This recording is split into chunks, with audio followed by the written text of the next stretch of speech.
J'ai acheté la Porsche 911 la moins kilométrée que j'ai trouvée. C'est probablement une erreur. On va voir ça ensemble. Avant que je vous explique le pourquoi du comment, on va un peu voir ce que c'est comme voiture. C'est une Porsche 911 type 964. Elle a été présentée en 88 au Salon de Genève, comme toutes les voitures à chaque fois. Ce qui était compliqué avec cette 911, c'est qu'elle arrivait après la 911 qui est restée le plus longtemps en production, la Type G. L'idée marketing pour le lancement de cette voiture, c'était de surfer sur la vague de la 959, la Porsche mythique, bourrée de technologies de la fin des années 80. Et donc celle-ci est arrivée en 89 avec plein de technologies. 85% de nouvelles pièces, Carrera 4 pour 4 roues motrices, transmission intégrale hydraulique, prise de la 959. Et toutes ces technologies, au final, ça a un peu fait le malheur de la voiture parce qu'il y a eu beaucoup de problèmes au début. En résulte seulement 4 ans de production pour 63 472 voitures, mais 15 ans plus tard, les malheurs de ces voitures ont fait le bonheur de plein de personnes. Vous vous doutez bien que peu d'exemplaires, pas chers, fiabilisés, élégantes, dernière 911 avec le châssis d'origine, parce qu'après la 993, il y a beaucoup plus qui change, et bien là, les prix ont commencé à exploser. C'est là qu'on arrive à l'étape où comment j'ai trouvé cette voiture et comment je l'ai achetée. On est maintenant en 2021, Covid, le prix des voitures d'occasion et des ancêtres explose encore plus qu'avant. Mon père me parle d'une personne âgée qui avait acheté une 911 à l'époque et qui apparemment l'aurait peut-être très peu roulée et pas revendue. On va la voir une fois, j'hésite, je retourne la voir 4 mois après et là, je me décide, j'achète une Porsche 964, 32 ans, 32 000 km. Je me retrouve donc avec cette voiture qui avait roulé 2000 km depuis 2006, des pneus de 2001, un truc à l'abandon. Je vous avoue, je ne sais pas ce que j'achetais.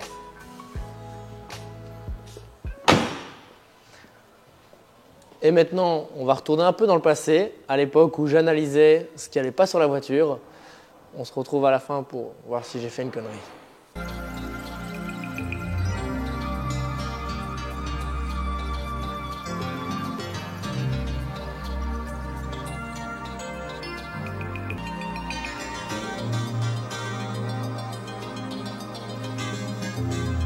Fahren in seiner schönsten Form. Coupé, Targa und Cabriolet.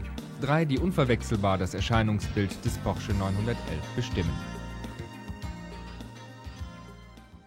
Nous allons maintenant faire un tour extérieur et puis intérieur de la voiture, les détails, voir ce qu'on va refaire, ce qu'on ne va pas refaire. En fait, il faut un peu voir dans quoi on met du budget, dans quoi on ne met pas de budget pour essayer de tirer le plus de plus-value sur l'achat-revente de cette 964. Déjà, ça, c'est pas d'origine. Il faut savoir qu'en 89, le badge 911 sur les 964 n'existait pas. Il est arrivé sur les anniversaries, donc c'est-à-dire les 30e anniversaires, les jubilés en Carrera 4, mais quelques années après. Donc c'est un badge qui a été mis après. Donc soit on remet un badge Carrera 4 en noir, soit on laisse ça et on s'en fout. Je pense qu'on va laisser ça et on s'en fout parce que c'est beau. L'échappement est un petit peu rouillé, mais pas grand-chose. Après, la voiture, elle a vécu, rien de spécial.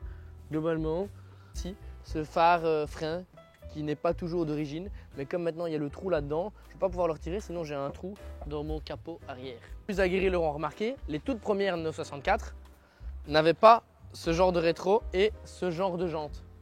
Elles avaient les rétros des types G, c'est-à-dire que de la génération d'avant. Les toutes premières, ils avaient mis juste les rétros de la génération d'avant et elles n'avaient pas ces jantes-ci, elles avaient des jantes spécifiques que vous aurez en photo. On a monté sur la voiture les jantes et les rétros qu'on appelle Cup qui sont arrivés 1 année ou 2 années après la sortie de cette voiture. Ce qui lui va d'ailleurs très bien et c'est pas grave. C'est également une des parties que je ne vais pas toucher évidemment.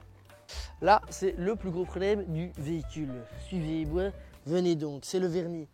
Regardez-moi ça. Le vernis a lâché sur cette beauté. Donc on va repeindre pare-choc avant, pare-choc arrière, capot avant. Et rien d'autre, je l'espère. Alors là, vous êtes prêts? Pour vous prouver que cette voiture n'a pas roulé, on va voir le truc qui me fait rire. Parce que vraiment... Waouh mec, viens voir là. La gomme, c'est du béton. Le volant, il vibre. Après, c'est du time. Ah non, tubeless. J'ai compris timeless. Je me suis dit effectivement. C'est des pneus timeless. Le maximum load est dépassé. La date, elle est périmée.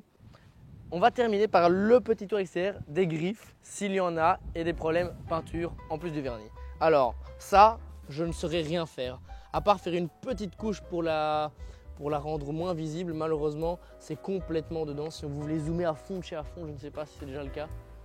Mais c'est complètement dedans. Malheureusement, cette là, on ne saura rien faire à la coquine. Même chose, on est déjà dans la sous-couche de peinture. On voit la deuxième couche. Elle est couleur terreau, terre battue, je dirais. Hein. Et malheureusement, ça non plus, on ne saura rien y faire. Tout le reste, elle est nickel. En 32 ans, c'est plus qu'honnête.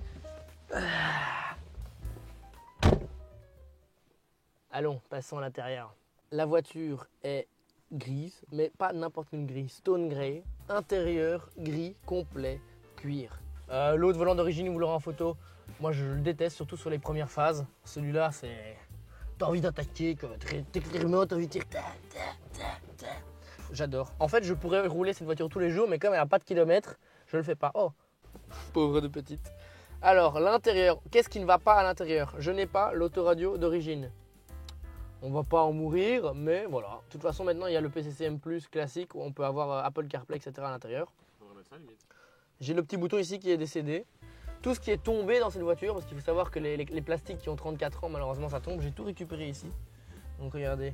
Je vais juste les recoller, j'ai encore les boutons d'origine. Petite anecdote sympa, on est encore à l'époque où il n'y avait pas la console centrale complète, donc ça me fait kiffer de pouvoir faire ça. Et il y a une lampe là. What the fuck. On a deux choses qui ne vont pas par ici. Regardez, moi ça. Alors, ici, vous pouvez avoir accès au capot avant. Et en fait, bon là, ça ne se voit pas qu'un petit peu, mais il manque ça. Ça change pas grand chose à ma vie, voilà comme ça. Mais ça doit aller là. Sauf que le plastique pour visser dedans est mort, donc je vais m'arranger. Il manque une vis ici qui a sauté aussi, donc j'ai du jeu là-dedans. À l'intérieur, nous avons des magnifiques sièges sport qui sont très rares et très demandés chez les professionnels et les conducteurs propriétaires de 911. Vous pouvez voir le vieillissement des sièges. Alors tout le monde va dire ah putain la voiture elle a 38 000 km, elle doit être moins abîmée. Les cuirs à l'époque, c'était pas les cuirs de maintenant. Il suffit que le propriétaire n'est pas bien traité. Donc regardez, on a un petit peu de... Ah, c'est un petit peu usé quand même ici. Ici aussi. Il faut savoir qu'ils sont très larges. Donc ça veut dire qu'à chaque fois, tu vas frotter avec tes vêtements. Et à chaque fois, la ceinture va venir frotter ici. Parce qu'en fait, comme c'est les sièges sport, la portière, elle laisse ça d'écart. T'appuies.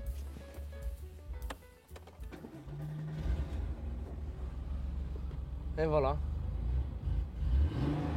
Voilà, pas plus haut fils, hein, pas plus haut. On va faire un petit tour, à tout de suite. Comme ça vous savez, je vous le dis maintenant, mais je ne sais pas si c'est parce que c'est les pneus ou si c'est parce que c'est une car A4, mais cette voiture ne braque pas. Mais elle ne braque pas du tout. C'est pas possible, c'est vraiment pas possible.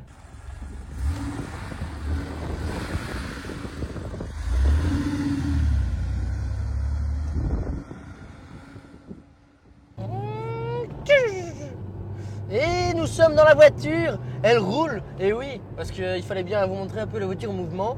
Bon alors avec les pneus de 2004, je peux vous dire que ça vibre assez fort, mais pour le reste, tout est facilement conduisible, je dirais, le véhicule, une bonne poussée, une bonne adrénaline. Je ne m'attendais pas à ça, c'était ma première 964, après 3005, 4000 tours, ça bouge beaucoup plus qu'avant, alors que c'était pas une turbo. C'était un petit peu le truc qui m'impressionnait. Pour le reste, elle est nickel, ça fait super plaisir d'avoir le volant Club Sport. J'adore la boîte de vitesse sur la 964, c'est très agréable à passer, c'est tranquille, en tout cas comparé aux anciennes. It starts with the car's body. It's a collection of curves that can turn Saturday afternoon washing and waxing into an R-rated experience. Of course, the body style has been around since 1963, but that's one of only a few things that's held over from the old 911. This Porsche Carrera 4 is a host of new and better sensations. Alors, vous en pensez quoi? Avec tout ça, je dois vous dire que je l'ai eu pour 50 000 €, qui, comparé à la cote actuelle, c'est pas énorme. À mon avis, je peux m'en tirer qu'une plus-value, et c'est ça qui va être chouette, c'est qu'on va le découvrir ensemble dans le prochain épisode. J'espère que ça vous aura plu. N'hésitez pas à vous abonner, pour pas trop le fermer fort. On se retrouve pour une prochaine vidéo, des prochains achats, des prochains road trips. Ciao tout le monde. C'est bon. Fine!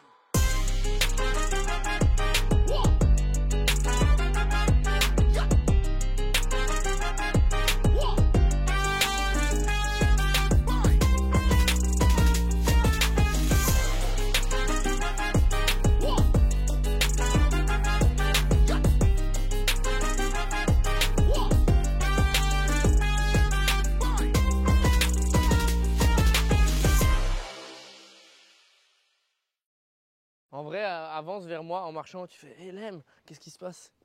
J'ai plus d'argent, mon ref. J'ai acheté le nouvel iPhone et une Porsche. Salut Lem. Non, t'entends pas parler en fait, j'ai le micro. Salut Lem. Non, c'est moi qui ai le micro. Salut Lem. Les amis, c'est encore, on peut se considérer comme des amis.